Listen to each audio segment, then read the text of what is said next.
नमस्कार साथियों, आप लोग कैसे हैं। केंद्रीय विद्यालय के सीरीज में आज हम लोग रीजनिंग पे चर्चा करेंगे। चलिए पहले प्रश्न की तरफ देखते हैं हम लोग। इसमें 6 ट्रक है KMOQS तथा यू केंद्र की ओर मुंह करके वृत्ताकार पथ के चारों तरफ खड़े किए गए हैं। कोई वृत्ताकार पथ है जहां पे 6 ट्रक अंदर की तरफ मुंह करके खड़े किए गए हैं। जरूरी नहीं है कि वो इसी क्रम में हो, इसी क्रम में नहीं है तो उसके क्रम को हमको अरेंज करना है। तो सबसे पहले क्या करते हैं, हम एक वृत्ताकार पथ बनाते हैं। क्या बनाते हैं, एक वृत्ताकार पथ है और इस पथ में 6 ट्रक खड़े हुए हैं जो अंदर की तरफ मुंह करके खड़े हुए हैं। कहां पर, अंदर की तरफ मुंह करके खड़े हुए हैं। देखिए ये सभी ट्रक हैं, 1 2 3 4 5 और 6 ट्रक। 6 ट्रक लिखा है, अंदर की तरफ मुंह करके खड़े हैं। उनका नाम है KMOQS तथा यू। जरूरी नहीं है कि इसी क्रम में खड़े हैं, तो जो उनका क्रम बताया गया है उस पे यहां से देखेंगे। अब हम लोग यू के बाईं, तो अभी समझ लीजिए कि दायां इसका क्या है, दायां इसका इस साइड में जाएगा तो दायां होगा और इस साइड में खिसकेगा तो इसका ये बायां होगा। इतना बात पहले से आप लोग क्लियर रखिए। कह रहा यू के बाईं और दूसरा है। अगर हम यहाँ यू बना दें तो इसके बाईं दूसरा क्या है, इसके बाईं दूसरा क्यू यहाँ पे है। उसके बाद में कह रहा है कि यम के तुरंत बाईं यस है। अगर यम यहाँ है तो तुरंत उसके बाईं यस यहाँ पर है। फिर कह रहा है कि के ओ के दाहिने है, तो इसको स्टेटमेंट को छोड़ देते हैं, यहाँ से देखते हैं क्योंकि अभी के कहीं लिखा नहीं गया है। तो अभी लिखा क्या गया है, क्यू। क्यू के तुरंत दाएं ओ है, तो क्यू के तुरंत दाएं ओ यहाँ पर है। अब जो बचा होगा वो के होगा। यहाँ पर ये 6 ट्रक हमें इस प्रकार से खड़े हैं। अब करना क्या है, प्रश्न में पूछा है आपसे कि ओ के बाईं ओर दूसरे स्थान पे कौन है। तो बाएं तो ऐसे चलेगा, तो ओ के बाएं दूसरे स्थान पे कौन है, यम है। और आपके विकल्प में पहला यम सही है। ऐसे प्रश्न देखिए फिर से एक बार समझ लीजिए। 6 ट्रक KMOQS तथा यू केंद्र के ओर मुंह करके खड़े हैं। ये हमने गोला बनाया वृत्ताकार पथ, उसके तरफ 6 ट्रक अंदर की तरफ मुंह करके खड़े हैं। जरूरी नहीं है कि वो इसी क्रम में हो। अब जब इस क्रम में नहीं है तो उन्होंने क्रम बताया है, कहा है कि यू के बाईं ओर क्यू दूसरा है। अगर यू यहां मान लेते हैं तो इसके बाएं ऐसे चलेंगे तो उसके दूसरा क्यू है। यस यम के तुरंत बाईं ओर है, तो यम के तुरंत बाईं ओर यस है। के ओ के दाईं ओर दूसरा है, तो ये अभी हमको के कहीं लिखा नहीं है, तो अभी इसको छोड़ते हैं। अब यहां से कह रहा है क्यू के तुरंत दाहिने, तो क्यू तो लिखा है, उसके तुरंत दाहिने में वो है। और अब प्रश्न पे पूछा है कि ओ के बाईं ओर दूसरे स्थान पे कौन है, तो ओ के बाईं ओर दूसरे स्थान पे एक छोड़ के दूसरा स्थान आपका यम है। ये उत्तर आपका सही है, पहला विकल्प। अब हम लोग आगे बढ़े अगले प्रश्न की तरफ। तो इसमें अगला प्रश्न आपके स्क्रीन पे है रीजनिंग के। इसमें देखिए आप लोग, ये प्रश्न है, दिए गए कथन और निष्कर्षों को ध्यानपूर्वक पढ़ें। यह मानते हुए कथनों में दी जानकारी सही है, भले ही सामान्य रूप से वो सत्य ना लग रहे हो, लेकिन आपको निष्कर्ष को पढ़ के इसका उत्तर देना है। तो इसका पहले कथन देख लें। कथन कह रहा है कुछ बन है, बन मक्खन खाने वाला टार्ट है। तो हम क्या करें, कुछ बन बना दें। कुछ बन अगर हम बना देंगे तो इसमें कह रहा है टार्ट। अगर ये बंस हैं तो ये कुछ इसके क्या हो गए हैं, टार्ट। कुछ बन है तो कुछ इसके क्या हो गए हैं, टार्ट हो गए हैं। एक मिनट पेन लेने दो भाई। टार्ट हो गए हैं। अब उसमें कह रहा है कि सभी टार्ट पेस्ट्री हैं।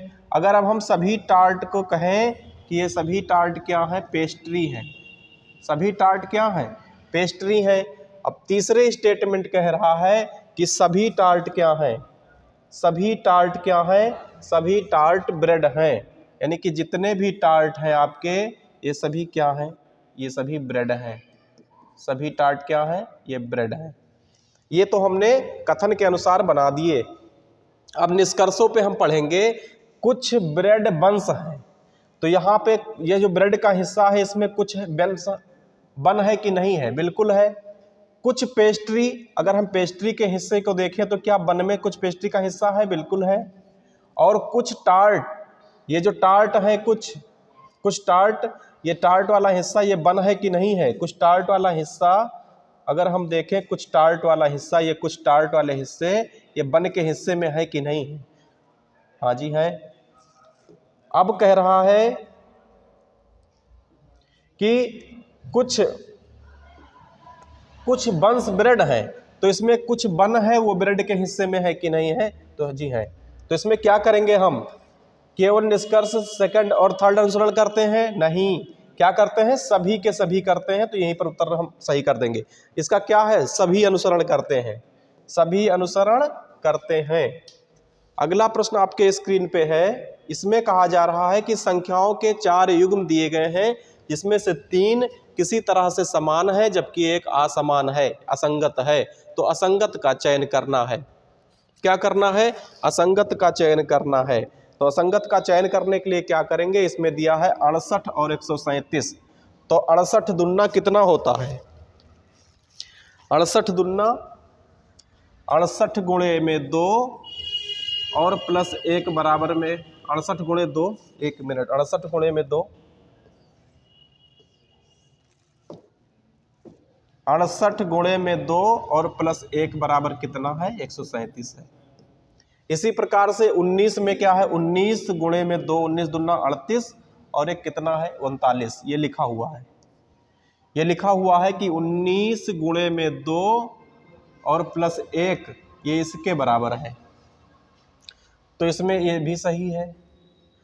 अब ये 37 दुना कितना होगा? 74। 37 गुणे में 2 और प्लस 1 बराबर में यह भी 75 है। चौथा अगर हम लिखें, ये तो ए वाला है, ये बी वाला है और ये सी वाला है, और डी वाले को अगर हम लिखें तो 25 गुणे में 2 50 और प्लस में 1 होना चाहिए। तो ये कितना बनता? 51 बनता। लेकिन वहाँ पे लिखा है 53। वहाँ पे क्या लिखा है? यहाँ पे लिखा है 53। तो 53 लिखा है, तो यही क्या हो गए? असंगत हो गए।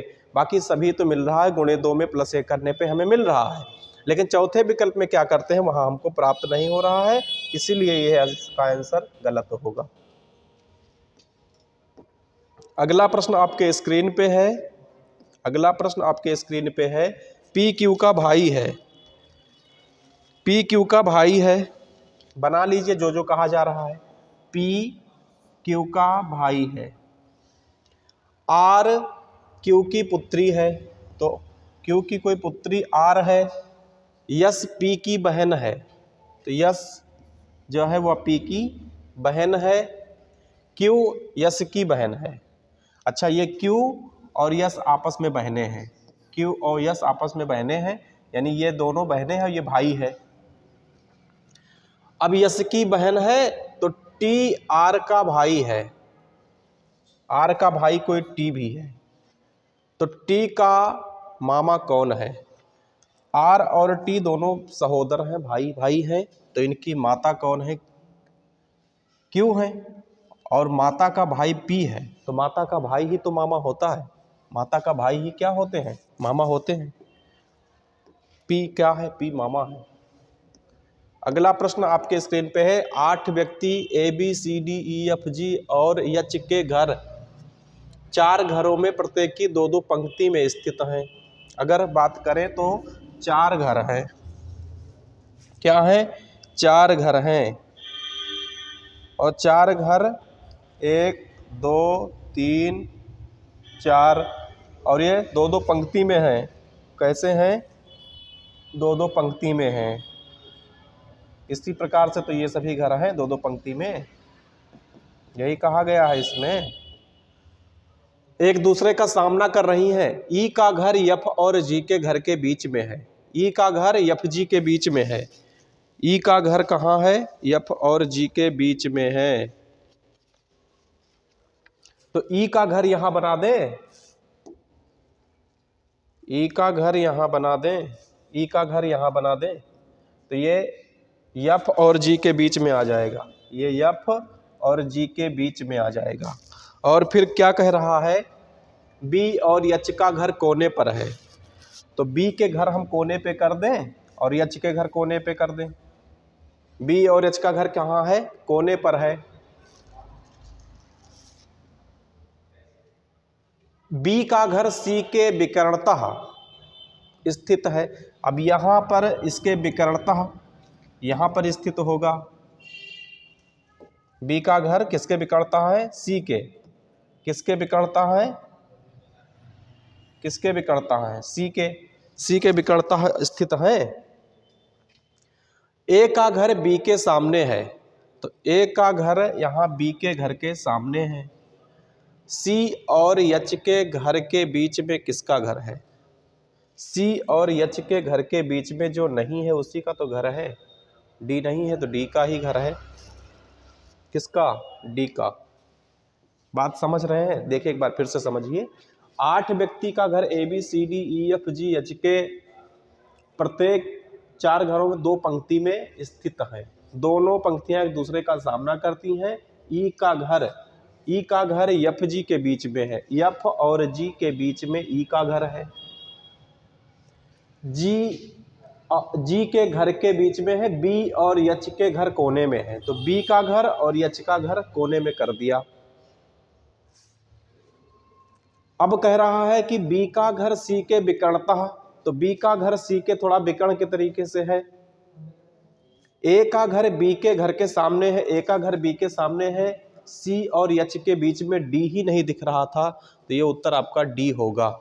ये उत्तर कौन सा होगा? डी होगा। अब आगे प्रश्नों की तरफ अगर बढ़ें तो अगला प्रश्न आपके स्क्रीन पे है। अगला प्रश्न आपके स्क्रीन पे है। सभी केंद्रीय विद्यालय के PYQ से संबंधित और प्रैक्टिस सेट में जो प्रश्न आने के पूर्ण संभावित हैं उसी का हम आज लोग क्वेश्चन को ले रहे हैं। ठीक प्रकार से देखिए, अंग्रेजी वर्णमाला के अनुसार निम्नलिखित शब्दों को व्यवस्थित करना है। तो सब लोग जानते हैं कि सबसे पहले ए बी सी डी इसी तरीके से आते हैं। फिर उसके अगर वर्ड की बात करें तो वर्ड में भी ए बी सी का सीरीज, फिर अगले जैसे मान लीजिए दूसरा अक्षर है, फिर दूसरे में उसी प्रकार से तो चलेंगे। तो कह रहा है कि मरकरी, अर्थ, वीनस। तो पहले फर्स्ट अक्षर को हम लोग ले लें तो फर्स्ट अक्षर पहले कौन सा आएगा? ई आएगा। ई के बाद में दूसरा जे। ई के बाद में कौन सा आएगा? जे आएगा। और जे के बाद में फिर कौन सा आएगा? यम आएगा। तो यम में तो यम ए और यम ई में पहले कौन आएगा? तो यम ए में यम ए पहले आएगा। उसके बाद में फिर कौन आएगा? यम ई आएगा। उसके बाद में बी तो आप लोग जानते हो सबसे लास्ट में आएगा। तो ई कितने नंबर पे है? ई 2 नंबर पे है। फिर जे कितने नंबर पे है? 3 नंबर पे है। यम ए वाला सीरीज कहाँ है? 5 नंबर पे है। और यमी वाला सीरीज कहाँ पर है? 1 नंबर पे है। और बी वाला सीरीज कहाँ पे है? 4 नंबर पे है। तो 235 14 जहाँ पे लिखा होगा वही सही होगा। पहले वाले ऑप्शन में लिखा हुआ है। कहाँ पर लिखा हुआ है? पहले वाले ऑप्शन में लिखा हुआ है। आगे प्रश्नों की तरफ बढ़े। कह रहा है कि अमिता, क्या कहा जा रहा है? कि अमिता उत्तर की ओर 20 मीटर चलती है। अगर अमिता है कोई, उत्तर की ओर उसको 20 मीटर चला दिया जाए यहीं से, यहाँ से चलती है कितना? उत्तर की तरफ। ये पहले से तो जानते हो ना, ये दक्षिण है, ये उत्तर है, ये पूर्व है, ये पश्चिम है। ये बात सबको पहले से मालूम है। तो वो 20 मीटर कहाँ चलती है? उत्तर दिशा में चलती है। फिर दाएं मुड़ती है और 30 मीटर चलती है। दाएं मुड़ जाती है, फिर कितना चलती है? 30 मीटर। दाएं मुड़ के कितना? 30 मीटर। और फिर बाएं मुड़ती है तो कितना चलती है? बाएं मुड़ती है तो 25 मीटर चलती है। बाएं मुड़ती है तो 25, और उसके बाद दाएं मुड़ती है और 30 मीटर चलती है। उसके बाद में कहाँ मुड़ती है? फिर दाएं मुड़ती है और 30 मीटर चलती है। समझ रहे हैं? और फिर उसके बाद में क्या करती है? फिर वहां से मुड़ती है और 65 मीटर दाएं मुड़ करके 65 मीटर सीधा नीचे चली जाती है। कितना? 65 मीटर नीचे चली जाती है। फिर वह बाएं मुड़ती है और 40 मीटर चलती है, और फिर से वो बाएं मुड़ जाती है। बाएं मुड़ेगी, बाएं मुड़ती है और कितना चलती है?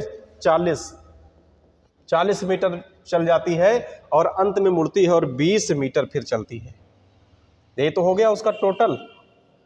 अब कहा जा रहा है कि वो अपने घर से कितनी दूर है और घर के संदर्भ में किस दिशा में है। तो प्रारंभिक तो बिंदु यहाँ पर था, यहाँ से उसने चलना शुरू किया था, और अब वो कहाँ पर है। अब वो उसने जो यात्रा पूरी की है वो यहाँ पर 30 की, पेन बदलता हूँ एक बार तब समझ में आएगा। उसने यहाँ पे यात्रा कौन सी कितना पूरा किया, 30 मीटर की ये यात्रा, और यहाँ पर भी कितना, अगर 30 ये है तो 30 यहाँ भी तो होगा, यहाँ भी 30 मीटर, तो 30 ये चलती है, और लास्ट में कितना 40 ये चलती है, यानी कि वो चलती है 30 और प्लस 40 चलती है, यानी कि कितना चलती है 100 मीटर।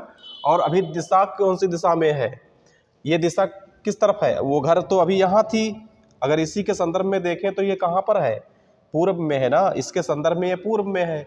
ऑप्शन में दिया भी है कि 100 मीटर पूर्व दिया है, अगर 100 उत्तर आ जाए तो पूर्व में कोई कंफ्यूजन नहीं, उसने ऑप्शन में बना के ही दे दिया है। एक बार समझने का प्रयास फिर से करते हैं, क्योंकि चलिए, अमिता उत्तर की ओर 20 मीटर चलती है, अमिता उत्तर की तरफ ऊपर ही तो होता है, 20 मीटर चलती है, फिर क्या करती है, दाएं मुड़ती है और 30 मीटर चलती है, अपने दाहिने मुड़ती है, फिर 30 मीटर चलती है, और फिर बाएं मुड़ती है, 25 मीटर चलती है, और उसके बाद में फिर से दाएं मुड़ती है और 30 मीटर चलती है, फिर वहां से दाएं मुड़ती है और 65 मीटर चलती है, और फिर बाएं मुड़ती है 40 मीटर चलती है, और अंत में क्या करती है 20 मीटर और चलती है। तो अब पूछा गया प्रश्न, वह अपने घर से कितनी दूर है और अपने घर के संदर्भ में कौन सी दिशा में है, तो वो यहाँ से 30 और ये 30 कितना हो गया 60, और ये भी तो चली है 40, 100 चली है, और अपने घर के किस दिशा में है, अपने घर के पूर्व दिशा में है। कहाँ पर है, अपने घर के पूर्व दिशा में है।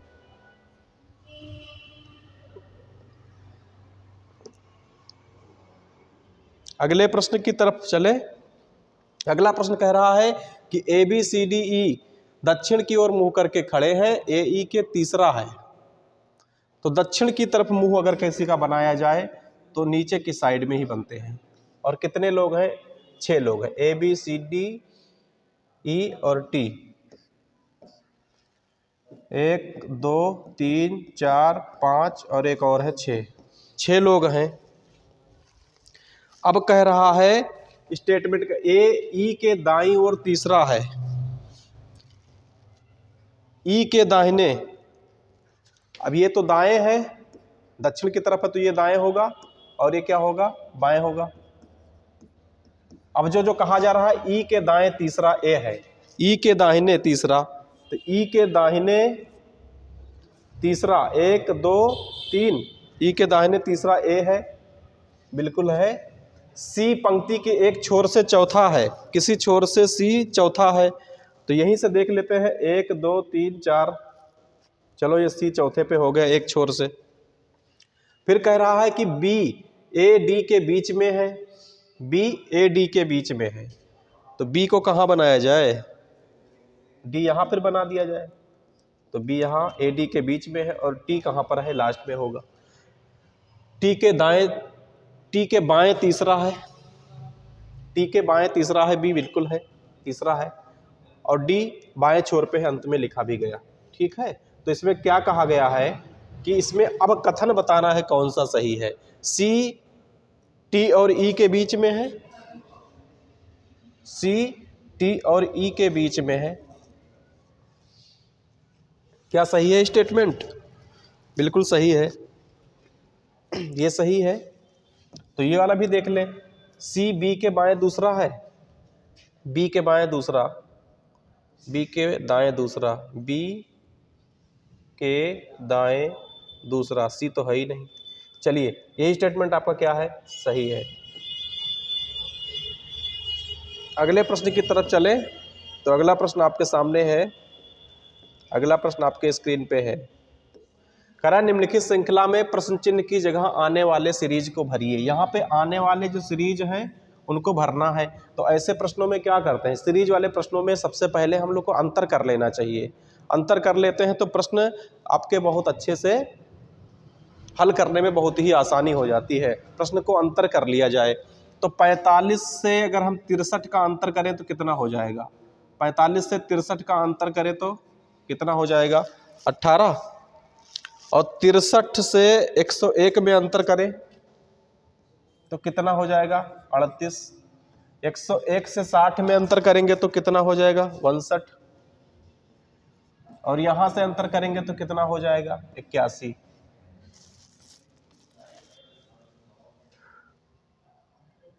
सही लिख रहा हूँ क्या? 45 से 63 तो यहाँ पर 38 हो जाएगा, फिर 59 हो जाएगा, फिर 81 हो जाएगा, और यहाँ पर भी अंतर करेंगे तो 100 कितना, इसमें दोनों में अंतर करेंगे तो कितना, 104 हो जाएगा। अब देखिए 45 और 18 बराबर कितना होता है, 63, और 63 और 38 मिला के कितना होता है, 63 और 38, 63 और 38 मिला देने से कितना होता है, 8 3 11, 6 3 9 1 10, 101 होता है, यानी 101 मिल गया। 101 और 62 मिला देने से 160 मिल जाता है। 160 और 81 मिला देने से कितना, 241 मिल जाता है। 160 और 81 मिलाने से 241 बन जाएगा, बिल्कुल बन जाएगा। तो 241 और 104 मिलाने से क्या बनेगा, 241 और 104 मिला देने से क्या बन जाएगा, 5 4 और 345। अगला सीरीज क्या होगा, 345 होगा। और चाहो तो इसको और भी करके देख सकते हो। 18 से 38 जाएगा, माइनस करेंगे तो कितना हो जाएगा, 20। 59 से 38 करेंगे तो 21, इससे करेंगे तो 22, और यहाँ से भी करेंगे तो कितना, 23 का। इस प्रकार से भी दूसरा अंतर निकाल के भी आप कर सकते हो। अगर ना निकालना चाहो तो आप ऐसे ही रहने दीजिए। फिर से एक बार देखते हैं इस प्रश्न को। कह रहा है कि 45 के बाद 63 है, फिर 101 है, फिर 160 है, फिर 241 है। इन दोनों में अंतर कर दीजिए, कितना है, 18। इन दोनों में अंतर करेंगे तो कितना आएगा, 18, और 63 यहाँ पर जो है उसी 18 को जोड़ देंगे तो 101 बन जाएगा, और इसमें फिर से अंतर करेंगे तो 38। इसी प्रकार सीरीज को जोड़ते चलेंगे तो ये हो जाएगा। नहीं समझ में आ रहा तो एक बार वीडियो को फिर से देख लेना। आगे प्रश्न बहुत सारे हैं, अभी हम आगे की तरफ चल रहे हैं। अगला प्रश्न आपके स्क्रीन पे है। कह रहा है कि हाथ दिए गए बेन आरेख के आधार पर निम्नलिखित में से कौन सा कथन सही है। हाथी की कुल संख्या 183 है। हाथी की कितनी कुल संख्या कितना है, 183 है। ये हाथी वाले तो सर्कल हैं, ये हाथी वाले ही तो सर्कल हैं। तो हाथी की कुल संख्या 183 पूछा है, तो 41 और 51 फिर 43 और प्लस में 48 कर दें, ये हाथियों वाली संख्या है। ये टोटल जोड़ के 183 हो रहा है। तो यह स्टेटमेंट एकदम राइट है। हाथियों की संख्या कितना है, 183 है। अब अगर हम दूसरी की बात करें, उसमें कह रहा है दूसरा स्टेटमेंट, वह घोड़े जो ना चूहे हैं ना हाथी हैं। तो ये चूहा वाला सेक्शन ये है, इसको हम कैंसिल कर दें, और हाथी वाले सभी सेक्शन को अगर हम कैंसिल कर दें, हाथी वाले तो क्या बच रहा है, प्रेस 52 बच रहा है। ऐसे किसकी संख्या, ऐसे घोड़ों की संख्या है 52। तो वो कह रहा है कि वह घोड़े ना चूहे ना हाथी है, तो उनकी संख्या 52 है। जी बिल्कुल है। तो ये क्या करें अब हम, कह रहा है कि ओनली दूसरा सही है, कि केवल पहला और दूसरा दोनों सही है, यही तो उत्तर है। इसमें कह रहा है कि नहीं यह वाला नहीं, और केवल दो वाला नहीं, यह वाला नहीं। ये देख लीजिए आपके सामने इस तरीके से बना हुआ है, यही उत्तर आपका एकदम राइट है। और आगे प्रश्न की तरफ हम बढ़े। आगे प्रश्न आपका कह रहा है कि उस बेन आरेख का चयन करिए जो निम्नांकित वर्गों के मध्य संबंध का सर्वश्रेष्ठ निरूपण करता है। कह रहा है चिंपैंजी, भालू और पशु का जो इन चारों आरेख हैं, इसमें से निरूपण करिए। अगर नहीं दिख रहा हो तो हम थोड़ा सा इसको डार्क करने का प्रयास करते हैं। ये बना हुआ है इस तरीके से, और ये एक तरीके से बना हुआ चश्मे के तरीके से। इसमें है कि पशु, तो भाई पशु में तो दोनों हैं। पशु में कौन है, पशु में तो भालू भी है, चिंपैंजी भी है। और दूसरा वाला अगर चिंपैंजी है तो ये वाला भालू है। तो ये वाले, यही वाले डायग्राम आपके सबसे सुमेलित है। ये डायग्राम, ये जो बना हुआ है इस तरीके से, ये नहीं सुमेलित है। ये इस तरीके से बना हुआ है, ये भी नहीं सुमेलित है। और एक डायग्राम इस तरीके से बना हुआ है, यह भी नहीं सुमेलित है। तो आपका यही वाला एकदम सही है, एकदम राइट डायग्राम है। कह रहा है कि अश्वनी दक्षिण की ओर 13 किलोमीटर चलती है। कोई अश्वनी है जो दक्षिण दिशा में 13 किलोमीटर चलती है। 13 किलोमीटर दक्षिण में। पहले से आपको ये तो मालूम है ना, ये दक्षिण, ये उत्तर, ये पूर्व, ये पश्चिम। और फिर दाएं मुड़कर 8 किलोमीटर चलती है। और फिर क्या करती है, दाएं मुड़ती है तो 8 किलोमीटर जाती है, दाहिने मुड़ेगी 8 किलोमीटर, दाएं मुड़ती है 8 किलोमीटर और 13 किलोमीटर चलती है, और फिर से दाएं मुड़ती है तब 13 किलोमीटर चलती है, फिर दाहिने मुड़ जाएगी तो 13 किलोमीटर चलेगी। कितना?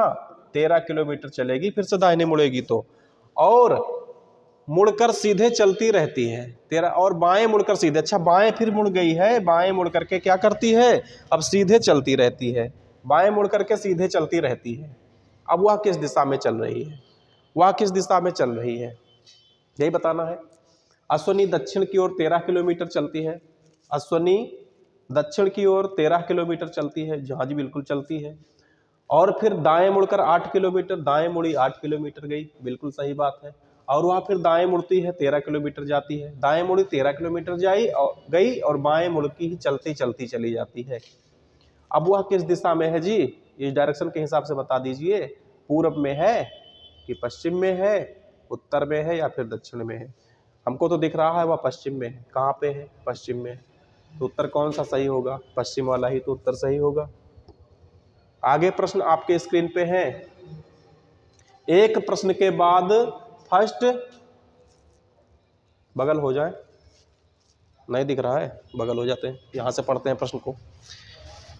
अगला प्रश्न आपके स्क्रीन पे है, इसमें कहा जा रहा है एक प्रश्न के बाद फर्स्ट और सेकंड क्रमांकित 2 कथन दिए गए हैं, आपको तय करना है कि कथनों में दी गई जानकारी का प्रश्न का उत्तर देने के लिए पर्याप्त है या नहीं, अथवा दोनों को पढ़ें और सबसे उपयुक्त उत्तर का चयन करें।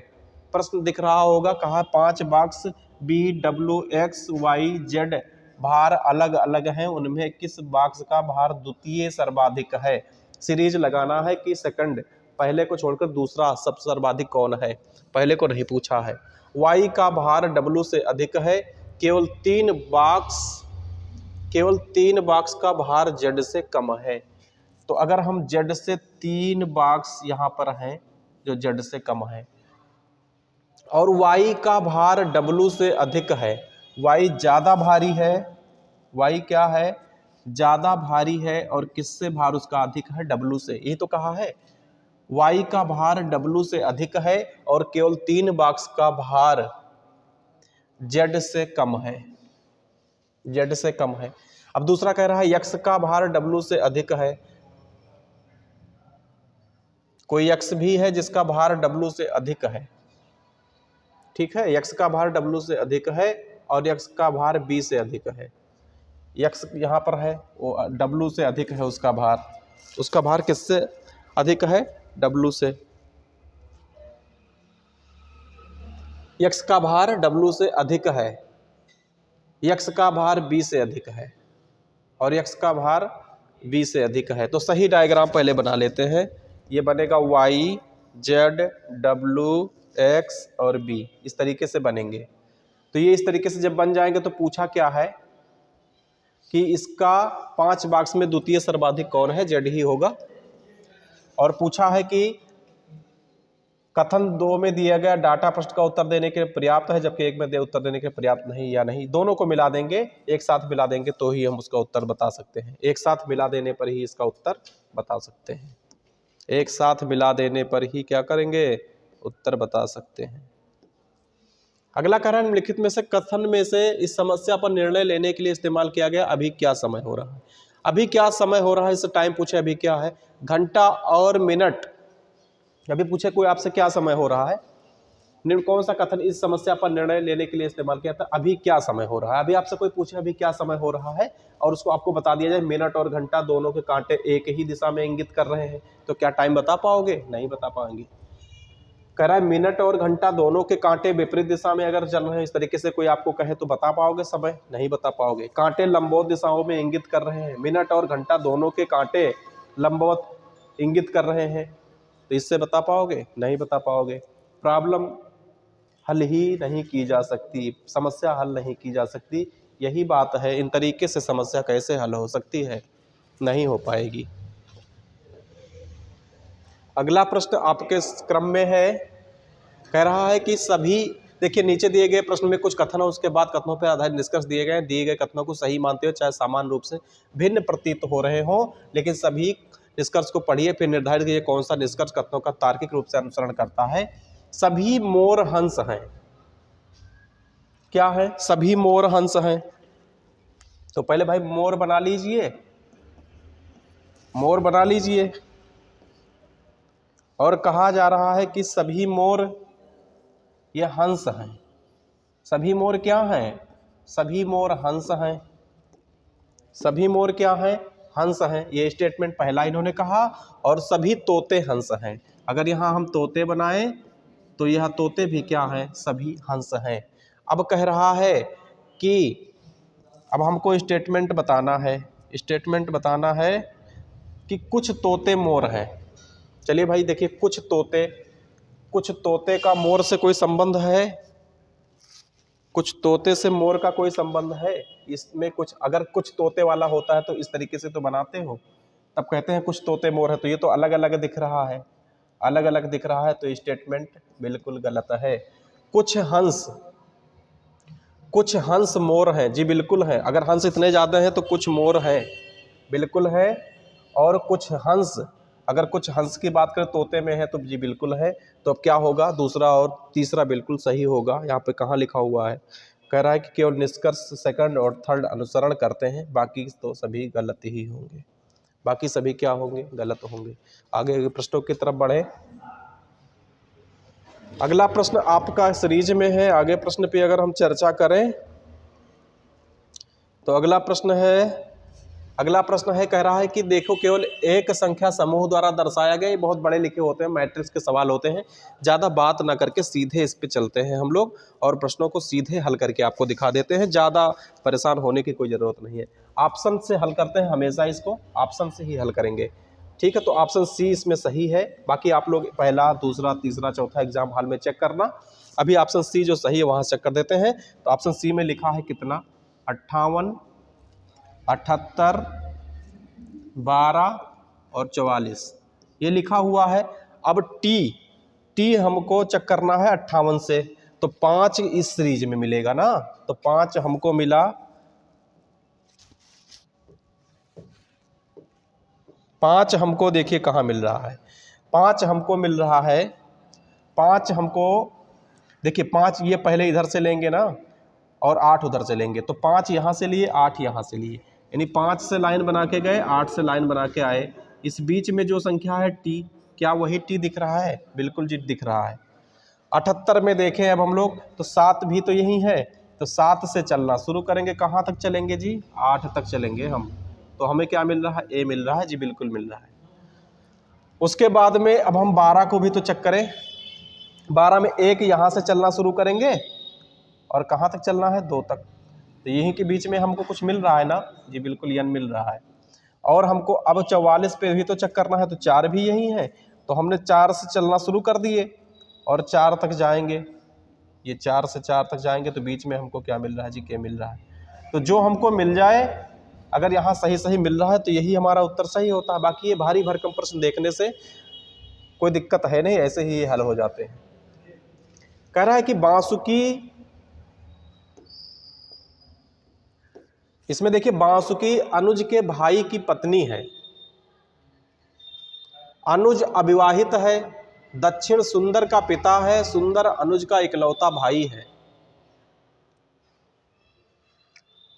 बांसुकी कमला की बहू है, कमला का अनुज से क्या? फैमिली चार्ट बनाना है, कहीं से भी शुरू कर सकते हो, प्रश्न अत्यंत सरल है। तो सबसे पहले कहाँ से शुरू करें? अनुज से शुरू कर दें। अनुज से ही शुरू कर दीजिए। चलिए अनुज से शुरू कर देते हैं। अनुज है कोई, तो अनुज अविवाहित है, सुंदर अनुज का इकलौता भाई है। अब अनुज का कोई भाई है तो सुंदर है, सुंदर इकलौता है। सुंदर क्या है? इकलौता है। अब फिर कहा गया है, देखिए सुंदर अनुज का इकलौता भाई है, ये इसका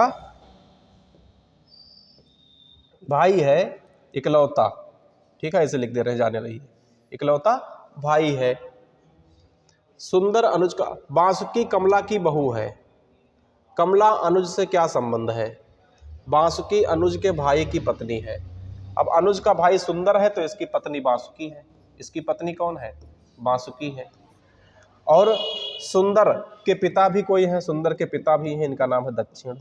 सुंदर के पिता भी हैं कौन, इनका नाम है दक्षिण। अनुज का इकलौता भाई सुंदर, सुंदर के पिता दक्षिण और वासुकी। वासुकी कमला की बहू है, वासुकी, ये यहाँ पर कमला भी कोई है, यहाँ पर कौन है, कमला, कमला की बहू है।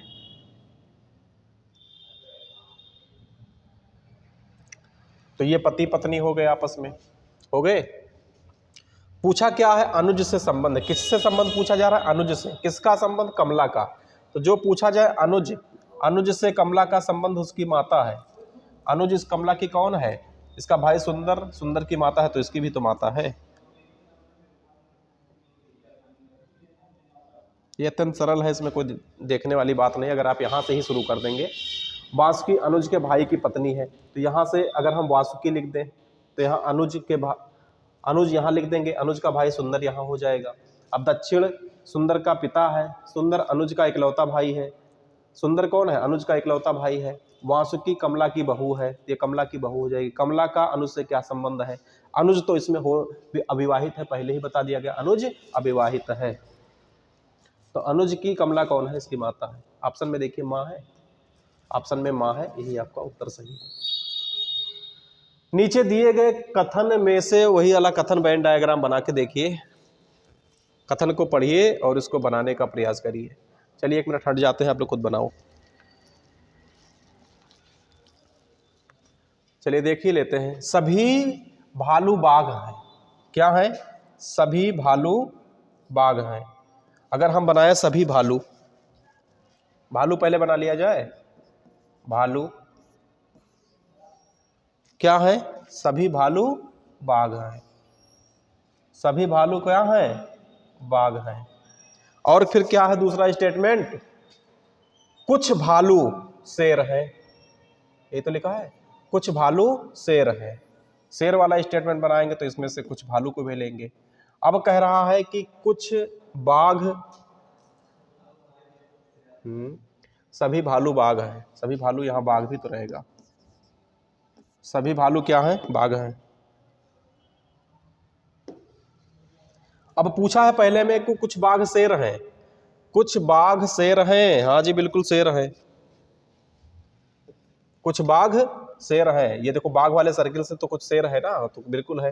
कोई शेर बाघ नहीं है, तो कोई शेर बाघ नहीं है तो बिल्कुल है, ये गलत हो जाएगा। तो पहला ही स्टेटमेंट सही होगा। केवल निष्कर्ष फर्स्ट क्या करता है, अनुसरण करता है। निष्कर्ष फर्स्ट क्या करता है, अनुसरण करता है। अंतिम प्रश्न है, देख लेते हैं अंतिम ही है कि इसके बाद और कुछ है, एक और है। चलिए ये अंतिम प्रश्न आपका है। इसमें कहा है कि नीचे दिए गए वेन आरेख में वृत्त महिलाओं का प्रदर्शन करता है, तो जो गोला बना हो महिलाओं को दिखाता है, कोई बात नहीं, दिखा रहा है, अच्छी बात है। त्रिभुज सिपाही को दिखाता है, त्रिभुज अगर दिखाएगा तो उसे सिपाही का पता चलता है।